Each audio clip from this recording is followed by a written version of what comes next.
Renungan pagi pulang ke rumah oleh Ellen G. White, 3 Mei 2020. Mari kita berdoa. Bapa kami yang di sorga, Allah pencipta langit dan bumi, laut dan segala isinya, Allah yang maha besar, maha kuasa, sumber segalanya, yang kami sembah selalu melalui anakmu yang tunggal, Yesus Kristus. Terpujilah Yesus, anak Allah yang maha tinggi, gembala kami yang baik. Pada pagi hari ini kami bersyukur boleh bangun dan berbakti, dan sebagaimana membaca firman-Mu, kiranya Roh-Mu ya Yesus menuntun kami dan mengajari kami agar kami mengerti dan menghidupkannya. Beserta kami sepanjang perbaktian ini, kehendak-Mu yang jadi, karena kami berdoa hanya melalui Yesus Kristus, anak Allah yang tunggal, yang adalah Tuhan dan Juru Selamat kami. Amin. Renungan hari ini berjudul Ilmu Doa. Ayat inti terdapat dalam 1 Tesalonika 5 ayat 17 dan 18. Tetaplah berdoa, mengucap syukurlah dalam segala hal. Pengajaran-pengajaran Kristus mengenai doa harus dipikirkan dengan teliti. Ada ilmu tentang ilahi dalam doa, dan gambarannya menampilkan prinsip-prinsip yang perlu dipahami semua orang. Ia menunjukkan bagaimana roh yang benar dari doa. Ia mengajarkan perlunya ketabahan dalam mempersembahkan permohonan kita kepada Allah dan memberikan kepastian kepada kita tentang kerelaannya untuk mendengar dan menjawab doa.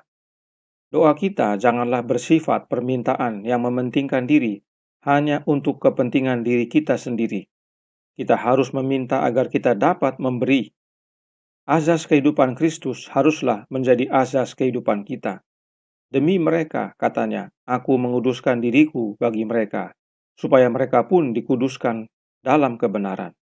Pengabdian yang sama, pengorbanan diri yang sama, penaklukan yang sama kepada tuntutan firman Allah yang terlihat dalam Kristus harus terlihat dalam diri hamba-hambanya. Tugas kita kepada dunia bukanlah untuk menyembah atau memperkenankan diri kita sendiri. Kita harus muliakan Allah dengan jalan bekerja sama dengan Dia untuk menyelamatkan orang yang berdosa. Kita harus meminta berkat-berkat dari Allah agar kita dapat berhubungan dengan orang lain. Kemampuan untuk menerima dapat dipertahankan hanyalah dengan jalan memberi. Kita tidak dapat terus-menerus menerima harta surga tanpa menyampaikannya juga kepada orang yang ada di sekeliling kita. Dalam perumpamaan ini, si pemohon berulang-ulang ditolak, tapi ia tidak memadamkan maksudnya itu. Begitu juga doa kita tidak selalu kelihatan dijawab dengan segera, tetapi Kristus mengajarkan supaya kita tidak boleh berhenti berdoa. Berdoa tidak akan membuat sesuatu perubahan dalam diri Allah. Doa adalah untuk membawa kita ke dalam persesuaian dengan Allah. Bila kita menyampaikan permohonan kepadanya, Ia bisa melihat bahwa kita perlu menyelidiki hati kita dan bertobat dari dosa. Oleh sebab itu, Ia membawa kita melalui ujian dan pencobaan. Ia membawa kita melalui kerendahan hati, agar kita dapat melihat apa yang menghalangi pekerjaan Roh Kudus-Nya melalui kita. Ada syarat-syarat supaya janji Allah dipenuhi, dan doa tidak pernah dapat menggantikan tempat kewajiban. Jikalau kamu mengasihi aku, kata Kristus, kamu akan menuruti segala perintahku. Barang siapa memegang perintahku dan melakukannya, dialah yang mengasihi aku. Dan barang siapa mengasihi aku, ia akan dikasihi oleh Bapa-Ku, dan aku pun akan mengasihi dia, dan akan menyatakan diriku kepadanya. Orang yang menyampaikan permohonannya kepada Allah, menuntut janji-janjinya, sedangkan mereka tidak menaati syarat-syaratnya, berarti menghina Tuhan. Mereka membawa nama Kristus sebagai otoritasnya untuk kegenapan janji itu, tetapi mereka tidak melakukan perkara-perkara yang akan menunjukkan iman dalam Kristus dan cinta kepadanya. Saudaraku dalam Tuhan, salah satu tantangan yang dihadapi umat Allah adalah berdoa. Ada yang berkata, saya tidak pandai berdoa, khususnya dalam merangkai kata-kata.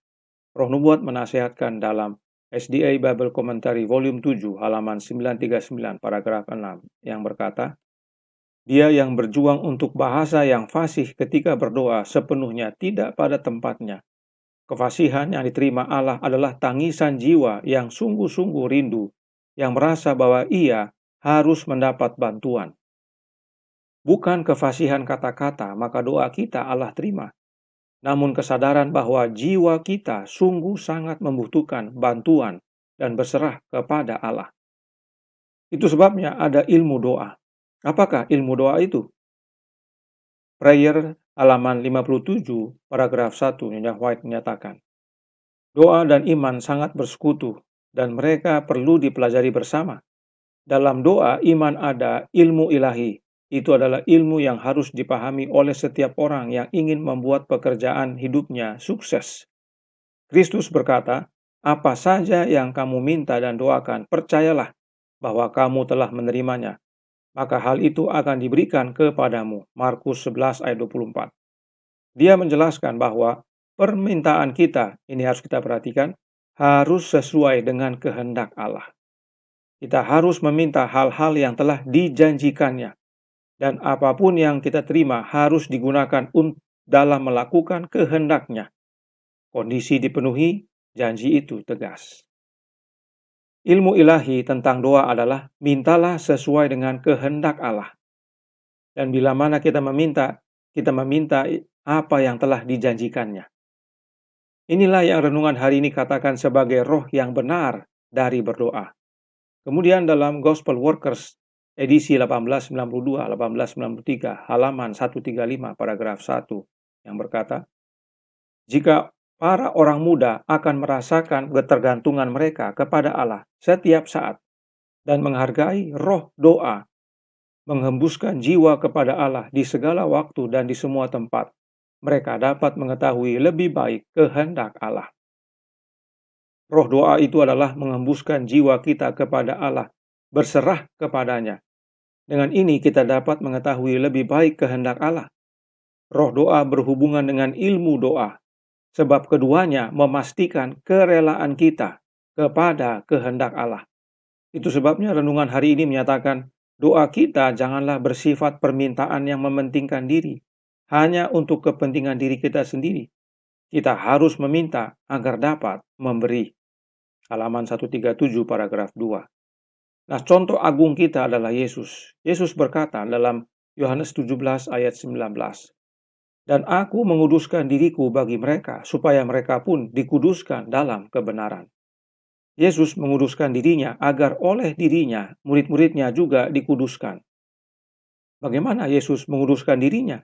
Yohanes 10 ayat 36. Masihkah kamu berkata kepada dia yang dikuduskan oleh Bapa dan yang telah diutusnya ke dalam dunia, engkau menghujat Allah karena aku telah berkata, aku anak Allah? Bapalah yang mengutus Yesus dan Bapalah yang menguduskan Yesus. Dan apa yang Yesus terima dari Bapanya, dia berikan kepada murid-muridnya. Inilah ilmu doa, yaitu untuk mengetahui dan menyesuaikan dengan kehendak Allah dan memberi kepada sesama apa yang kita terima dari Allah.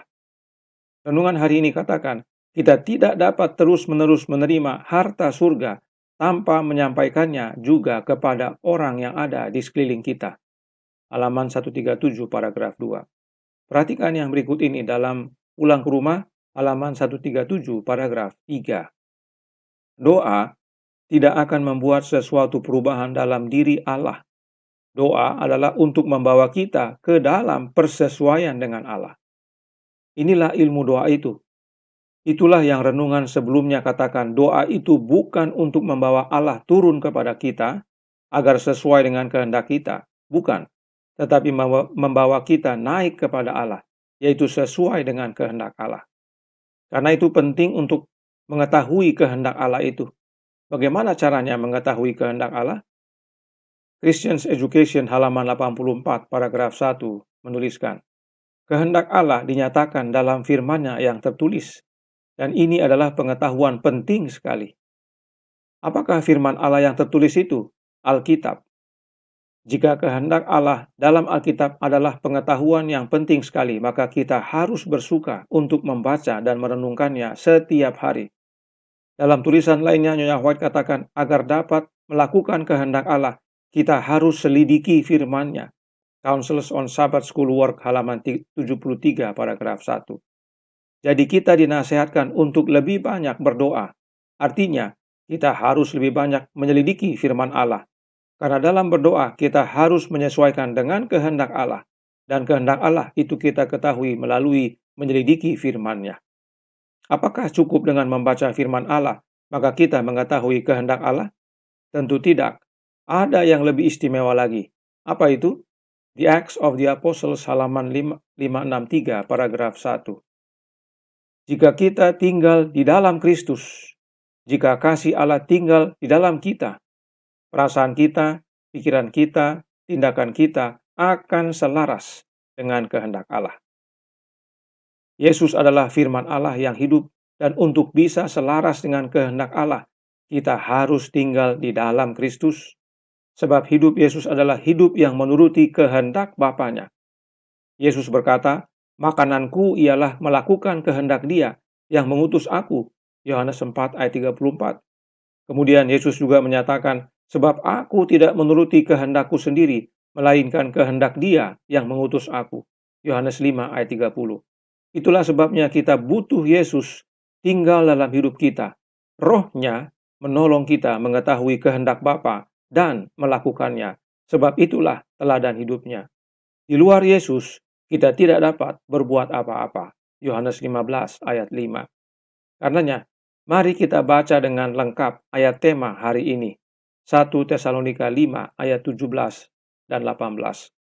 Tetaplah berdoa, mengucap syukurlah dalam segala hal, sebab itulah yang dikehendaki Allah di dalam Kristus Yesus bagi kamu. Kehendak Allah itu ada di dalam Yesus, dan karenanya penting bagi kita untuk tinggal di dalam Yesus, sebab Allah menyatakan kehendaknya di dalam anaknya. Dan karena itu, ilmu doa terpenting bagi kita adalah untuk berdoa di dalam Yesus dan dalam nama Yesus. Tuhan memberkati, saya bawa dalam nama Yesus. Amin. Mari kita berdoa. Bapa kami yang di sorga, Allah pencipta langit dan bumi, laut dan segala isinya, Allah yang maha besar, maha kuasa, sumber segalanya, yang kami sembah selalu di dalam Yesus. Terpujilah Yesus, anak Allah yang maha tinggi, yang adalah satu-satunya jalan kepada Bapa. Kami bersyukur atas nasihat yang penting pagi hari ini, tentang ilmu doa. Ilmu doa sederhana. Kami hanya perlu Yesus. Sebab dalam Yesus kami mengetahui kehendak Allah dan menghidupkannya. Karena Yesus telah menghidupkan terlebih dahulu. Karenanya tolong kami ya Bapa, curahkan roh anak-Mu dalam hidup ini agar kami selaras dengan kehendak-Mu, dan doa kami selaras dengan kehendak-Mu juga. Kami menerima yang daripada-Mu dan membagikannya kepada sesama. Beserta kami sepanjang hari ini, kehendak-Mu yang jadi, ampunkan kami akan dosa dan salah, karena kami berdoa hanya melalui Yesus Kristus, anak Allah yang tunggal, yang adalah Tuhan dan Juru Selamat kami. Amin.